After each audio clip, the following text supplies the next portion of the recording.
और अरविंद केजरीवाल जी के मामले में झूठे गवाह तैयार किए जाते हैं, बेबुनियाद आरोप लगाए जाते हैं। 10-10 गवाहों के 10-10 बयानों को छिपाकर षड्यंत्र के तहत 2 ही बयान कोर्ट के सामने लाए जाते हैं। 10 बयानों में से 8 बयान छिपाकर मात्र 2 बयान कोर्ट के सामने लाए जाते हैं। और मैं फिर से दोहरा रहा हूं, मगुंटा रेड्डी, राघव रेड्डी के 10 बयान थे। अंतिम 2 बयान में जैसे ही उन्होंने केजरीवाल जी का नाम लिया, तुरंत उसके बेटे को बेल मिल जाती है।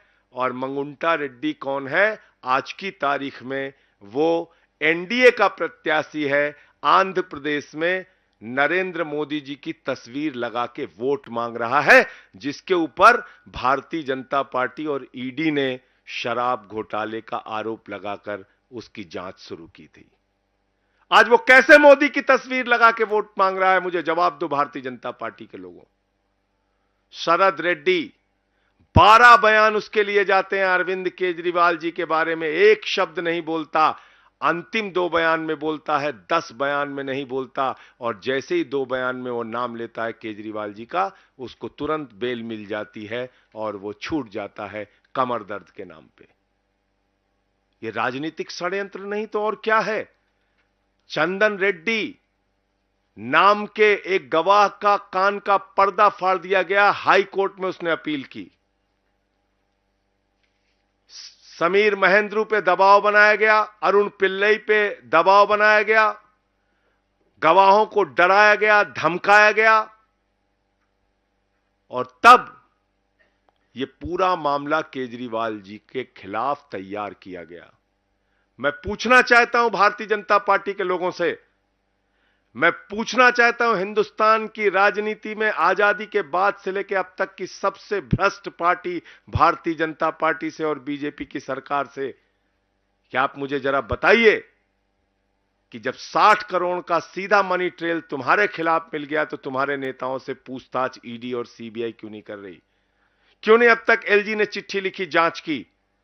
क्या कारण है कि इलेक्टोरल बॉन्ड में इतना हजारों करोड़ का घोटाला सामने आने के बावजूद, जिस कंपनी का मुनाफा 0 है, जिस कंपनी का मुनाफा घाटे में है, मुनाफा तो छोड़िए, जो कंपनी घाटे में चल रही है वो सैकड़ों हजारों करोड़ रुपए आपको चंदा दे रही है, जो फर्जी कंपनियां कागजों में बनी हैं वो सैकड़ों हजारों करोड़ रुपए भारतीय जनता पार्टी को चंदा दे रही हैं। कहां income tax department, CBI, ED क्यों नहीं जांच करती भारतीय जनता पार्टी के नेताओं की? क्यों नहीं पूछताछ होती उनकी? क्यों नहीं गिरफ्तारी होती नहीं उनकी? क्यों नहीं छापे पड़ते उनके यहां? तो इसलिए मैं फिर दोहरा रहा हूं कि यह पूरा का पूरा मामला एक गहरी राजनीतिक साजिश के तहत अरविंद केजरीवाल जी के खिलाफ बनाया गया है। और जो बयान केजरीवाल जी के पक्ष में थे वो बयान ईडी ने जानबूझकर भारतीय जनता पार्टी और सरकार के इशारे पर राजनीतिक साजिश के तहत कोर्ट के सामने रखा ही नहीं। ईडी ने 20,000 पन्ने अनरिलाइड अपॉन डॉक्यूमेंट में रखे हैं, यानी कि 20,000 कागजात छिपाए गए हैं, यानी कि 20,000 कागजात ईडी कह रही है इस पे हमें भरोसा नहीं है। जबकि सेक्शन 50 पीएमएलए में तो आप झूठा बयान ले ही नहीं सकते। सबसे पहले बताया जाता है सेक्शन 50 पीएमएलए में कि देखो भाई, झूठी गवाही दोगे तो तुम्हारे खिलाफ कार्रवाई होगी।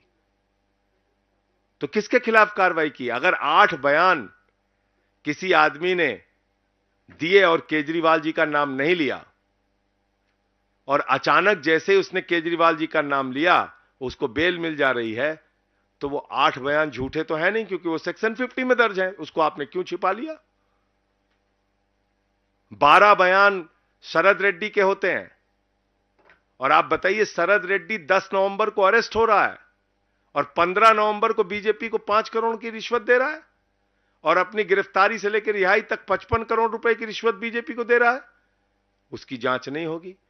तो इसलिए हमें पूरी उम्मीद है कि माननीय सर्वोच्च न्यायालय के समक्ष जब सारे तथ्य, सारे सबूत, गवाहों के सारे बयान जो छिपाए गए हैं वो बयान भी, और उसकी सच्चाई जब माननीय सर्वोच्च न्यायालय के सामने आएगी, तो अरविंद केजरीवाल जी को राहत मिलेगी, वो पूरी तरह से निर्दोष साबित होंगे और वो जल्द ही बाहर आएंगे।